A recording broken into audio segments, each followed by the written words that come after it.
An estimate of 50 to 80% of all life on Earth is found in the ocean, and the ocean contains 99% of the living space on the planet. About a quarter of the current CO2 emissions are being absorbed. Over the last 250 years, the ocean has absorbed 560 billion tons of CO2, which increased the acidity of the water by 30%.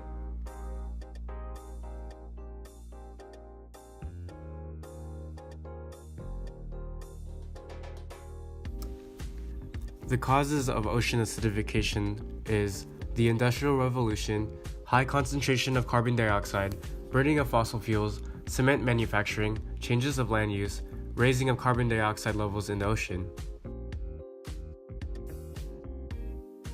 The effects of ocean acidification is shells will become less populated, shells of sea life disintegrate after 45 days in toxic waters, oysters, clams, sea urchins, and coral and plankton cannot calcify, food web interruption, sea tourism is halted, less food for human consumption.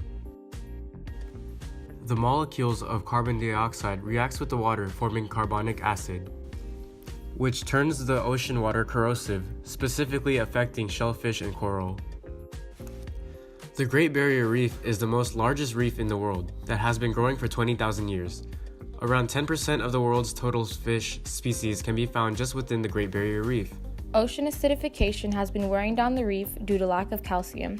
Just like our bones, without a good amount of calcium, we become weak and can wear down easily.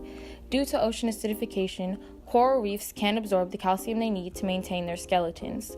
Around 50% of the reef has died, and what is left is deteriorating. If nothing is done to reduce carbon emissions, the Great Barrier Reef will already be dead in less than 10 years. As you can see in the picture, American Canyon's water is nowhere close to unsafe. Nitrate is an example of a substance that is well below the toxic level.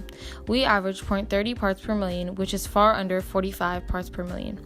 Chloride is another example of a chemical that has safe levels in our water.